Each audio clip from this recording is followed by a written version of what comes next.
अरे मैं फिल्मों में तो मर्डर भी किया है मैंने, तो क्या आप मुझे खूनी के तौर पे देखेंगे? मैंने डाका भी डाला है, बड़ी अच्छी फिल्म थी, सुपर हिट फिल्म थी, लेकिन कम 40-50 साल, अरे ना 9 मन तेल होगा, ना राधा नाचेंगी, अब वो बात नहीं आएगी, ना होगी, ना पकड़ में आएगी लोगों की। वो अब जिस तरह से बात कर रहे हैं और जिस तरह से जगह जगह जा रहे हैं और जिस तरह से ममता जी का अपमान कर रहे हैं, करने की कोशिश कर रहे हैं, जिस तरह मखौल उड़ा रहे हैं, ये साफ लग रहा है कि बहुत डेस्परेशन में है, बहुत बौखलाए हुए हैं। अब 400 का नारा कहाँ से, बाजार से खरीदेंगे क्या? खरीद बिक्री तो उनके ऊपर लगा है, उनके पार्टी पे, कि खरीद बिक्री तो बहुत एमपी और एमएलए की है उन्होंने। तो उन्हें कहना भी नहीं चाहिए कि पूरे भारतवर्ष में सबसे पहला व्यक्ति हूं जो फिल्म उद्योग से राजनीति में आया और राजनीति में अपनी सामाजिक जिम्मेदारी के तहत आया, ये जानकर और मानकर आया कि राजनीति में अगर कभी सत्ता हासिल हो गई तो सत्ता सिर्फ सेवा का माध्यम होगा, मेवा का माध्यम नहीं होगा। और शायद यही वजह है कि आज तक आप लोगों ने कभी भी किसी कीमत पे, किसी हाल में आपने मेरे ऊपर किसी किस्म का इल्जाम या आरोप नहीं सुना होगा। कई बातों से आप मेरे सहमत होंगे मुझसे या सहमत नहीं होंगे, लेकिन कभी आपने मेरे ऊपर आरोप नहीं सुना होगा। मैंने हमेशा इसकी कोशिश की। अब रही बात बाहरी की, गजब की बात करते हैं लोग, जो कहने वाले खुद अपना दामन नहीं देखते हैं। भारत के संविधान के निर्माता, जिनको फादर कहें या गॉडफादर फिगर कहें, वो बाबा साहब अम्बेडकर बंगाल से आके चुनाव लड़े थे। नागपुर से जब उनका वहां आए तो बंगाल में आए थे। हमारे शरद यादव, जॉर्ज फर्नांडिस की बात छोड़ दीजिए, वो लोग तो आए थे यहां पे, बिहार से चुनाव लड़े थे। लेकिन आपकी देश की सबसे बड़ी और सबसे नामचीन और पहली star prime minister Indira Gandhi Chikmagalur से चुनाव लड़ने गई थी। हमारी friend late and great Sushma Swaraj, वो बेलारी से चुनाव लड़ी थी। और तो और हमारे देश के माननीय प्रधानमंत्री नरेंद्र मोदी जी, वो गुजरात के हैं लेकिन वाराणसी से आके चुनाव लड़े और आज भी वाराणसी से एमपी हैं। तो ये मीठा मीठा गप गप, कड़वा कड़वा थू थू, तुम्हारे आदमी कहीं से भी चुनाव लड़े तो वो ठीक है, उसका लॉजिक अलग। और हम जैसे लोग अगर यहां से आते हैं, वो भी बंगाल जब हमें सबसे ज्यादा पसंद है, बंगाल की भाषा बोलता हूं, बंगाल के लोगों से इतना प्रेम करता हूं, इतनी फिल्में की हैं बंगाली में सुपरहिट। यहाँ पे अंतरजुली यात्रा, गौतम घोष की फिल्म में मेरा सबसे बड़ा लर्निंग एक्सपीरियंस रहा। अंतर्राष्ट्रीय फेमस फिल्म हुई थी वो गौतम घोष की, अंतरजुली यात्रा, शक्ति सामंता की फिल्म की, और कितनी फिल्में की हैं। और उस आदमी को आप कह रहे हो कि बाहर का है। अरे बाहर का कैसे? भारत का संविधान तो इस बात की इजाजत देता है कि आप देश के किसी कोने में जा सकते हो, बस सकते हो, व्यापार और व्यवसाय कर सकते हो, चुनाव लड़ सकते हो, सर्वधर्म समभाव के तहत जियो और जीने दो के साथ साथ आप बढ़ सकते हो और समाज को आगे बढ़ा सकते हो। तो इसमें ये सब क्या कहना है? जब और कुछ नहीं मिला तो वही मैंने कहा ना, खिसियाई बिल्ली खंबा उखाड़े, ऐसी बातें कर रहे हैं लोग। अच्छा, इस पे अगर एक आध बात कह दूं कि जब मैं फिल्मों में आया था तो ये, और शुरू में मैं तो जिस तरह का रोल मिल रहा था, मुझे खुद कोई लीडिंग रोल पहले मिला नहीं। बाद में मैं तो जीरो से हीरो की कहानी है मेरी, मेरे आत्मकथा जो है एनीथिंग खामोश, उसमें सारी बातों का वर्णन है। लोगों ने बहुत सराहा है कि स्ट्रगल करके ऊपर आया हूं, और अल्लाह ताला की फजल से, वाहेगुरु के आशीर्वाद से, प्रभु के असीम अनुकंपा से, आप सेल्फ मेड भी कह सकते हो। तो उसमें जो रोल्स मिल रहा था, आपने अगर विलन का जिक्र किया तो शायद पहला और आखिरी कलाकार रहा हूं जो विलन होते हुए पर्दे पे आता था, लोग तालियों से स्वागत करते थे, लोग इतना मानते थे। ये तो वर्ल्ड के दूसरे अंतर्राष्ट्रीय स्तर पर भी इसकी बड़ी चर्चा होती थी, अखबारों में आता था कि आज तक ऐसा नहीं देखा कि विलन को ताली मिलती है, विलन हीरो को मारता है तो ताली मिलती है, हीरो विलन को मारता है तो गाली पड़ती है उसको। और ये बहुत पॉपुलरिटी हुई। तब यही वजह तो है कि उनकी वजह से मैं हीरो बना, नहीं तो हीरो बनता ही नहीं, कि लोग इतना पसंद कर रहे थे। अब उसमें कुछ अगर हमने रोल्स ऐसे किए, उसका जिक्र करना, ये फिर वही खिसियाई बिल्ली खंबा उखाड़े वाली बात हो गई। अरे मैं फिल्मों में तो मर्डर भी किया है मैंने, तो क्या आप मुझे खूनी के तौर पे देखेंगे? मैंने डाका भी डाला है, बड़ी अच्छी फिल्म थी, सुपरहिट फिल्म थी, ग्रेट सुनील दत्त साहब के साथ, हीरा।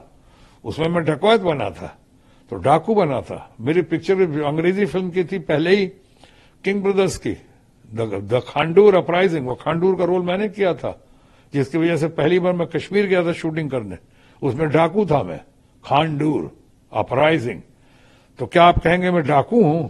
अरे फिल्मों की बात अलग होती है, पेंटिंग की बात अलग होती है। हाँ, अगर किसी भाषा का, अश्लील भाषा का प्रयोग किया होता तो आप कह सकते हो कि भाई आप तो आप नामचीन हो, आप तो रोक सकते थे, ऐसी भाषा क्यों बोली, आपके शब्दों का चयन ठीक होता है, आपके भाषा की शैली अच्छी होती है। लता मंगेशकर जी भी, जो ग्रेट लता मंगेशकर जी हैं, वो कभी डबल मीनिंग और ऐसे भाषा का प्रयोग नहीं करती थी अपने गानों में। तो अगर ऐसा मैं करूं तो आप कह सकते हैं। लेकिन कब 40-50 साल, अरे ना 9 मन तेल होगा, ना राधा नाचेंगी, अब वो बात नहीं आएगी, ना होगी, ना पकड़ में आएगी लोगों की।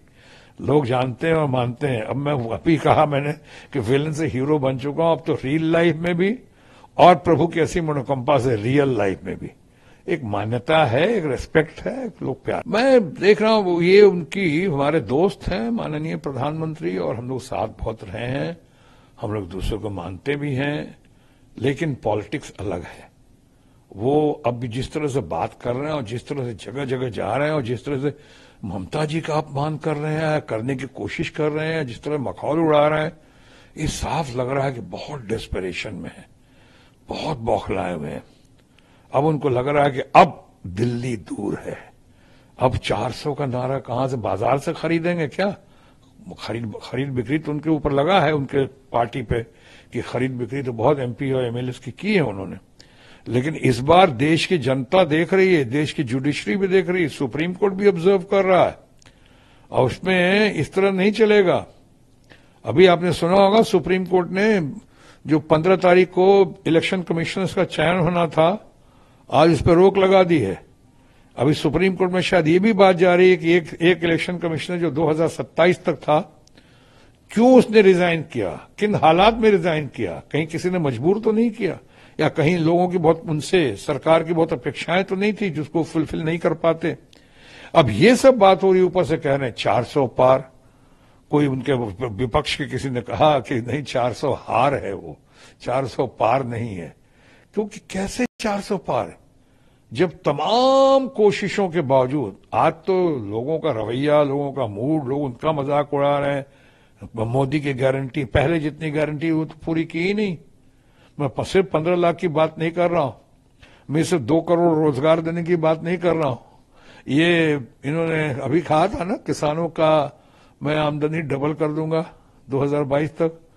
अब लोग सिंगल में रो रहे हैं कि जो आमदनी है उनकी, किसानों की आज भी 27-28 रुपया महीने प्रत्येक दिन की आमदनी है। कैसे घर चलता होगा? और कहते हैं प्रधानमंत्री कि 4 ही जात है, गरीब हैं और किसान हैं, नौजवान हैं और महिलाएं हैं। अब इनके बारे में जितना कहा जाए कम है। संदेश खाली का जिक्र करते हैं, मणिपुर का एम नहीं बोलते हैं, मणिपुर जाते नहीं है। लोग कहते हैं ये क्या मतलब है? आप वहां पे यूपी में कठुआ छोड़ दीजिए, चाहे यूपी में उतना बड़ा कांड हुआ, चाहे अभी जो यूपी में कांड हुआ है, 2 बच्चियों ने जो जिस तरह से सामूहिक के बाद आत्महत्या की है पेड़ से लटक के, वहां नहीं जाते। तो आपके बातों में बहुत विरोधाभास है, इसलिए कुछ लोग कह रहे थे और शायद सही कहते होंगे। 400 पार पिछली बार उन्होंने कहा था बंगाल में ही आके कि यही बार 200 पार, 200 पार की बात की थी 70-75 में, 70-75 में लटक गए ये करके। 200 पार कहा था, तो उसी एवरेज से जाए तो 400 पार कहा है, तो लगता है इस बार 150-200 तक आज। मुकाबले में आप ऐसा क्यों देख रहे हैं? इंडिया ब्लॉक जो है, जिस तरह से लोग, कुछ लोग छोड़ के जा रहे हैं, कुछ लोग दल बदल रहे हैं, कुछ लोग पलटू हो रहे हैं, कुछ लोग बिक रहे हैं, या कुछ लोग जो खरीदे जा रहे हैं, किस मकसद से लोग देख रहे हैं? जनता देख रही है। और जबकि इस बार जनता की जागृति जो हुई है, शायद इसके पहले कभी नहीं हुई थी। ऐसी जागृति है कि लोग बदलाव, परिवर्तन चाह रहे हैं बेहतरी के लिए।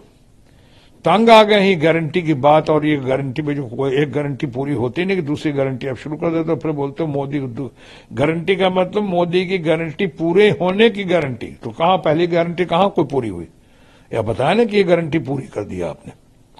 आज आप इससे बातें, और कहते हैं ना अंग्रेजी में, you can't fool all the people all the time. हर बार हुई बात करके बेवकूफ थोड़ी बनाते, कभी दो चार बार बना लेंगे, दो चार बार बन जाएंगे, लेकिन हर बार नहीं बन सकते हैं ना। तो ये जो है एक मैं समझता हूं दम्भ है, अहंकार है, खोखलेबाजी है, चोंचलेबाजी है। मुझे नहीं लगता है कि तमाम कोशिशों के बावजूद हमारे रूलिंग पार्टी के फ्रेंड्स को आज जितना अपने आप को तसल्ली दे दें, पीठ थपथपा लें, लेकिन वो 150 पौने 200 से ज्यादा सीटें कवर नहीं कर पाएंगे। सर, एक आखिरी सवाल है। चौधरी जो कि यहाँ के प्रदेश अध्यक्ष हैं कांग्रेस के, उन्होंने कहा है कि उनके खिलाफ जो कैंडिडेट दिया गया है, उस कैंडिडेट को कहा कि उनको राज्यसभा में ममता नहीं भेज सकती थी। वो कैंडिडेट उतारकर कहीं ना कहीं वो एनडीए का फायदा करना चाह रही है, इस तरह का आरोप लगाया है अधीर रंजन चौधरी ने। देखिए, ये इस मामले पे मेरा कुछ बोलना अभी ठीक नहीं होगा। इस पे पार्टी के स्पोक्समैन, टीएमसी पार्टी के स्पोक्समैन या नेतृत्व बोले तो ज्यादा बेहतर होगा, कि मामला सेंसिटिव है और मामले में बहुत कुछ लोगों ने कंट्रोवर्सी पैदा करने की कुछ हद तक कोशिश की है। कल ही अनाउंसमेंट हुआ है, और आज मैं इस मामले में, इस विषय में किसी कंट्रोवर्सी का शिकार या किसी कंट्रोवर्सी में शामिल नहीं होना चाहूंगा।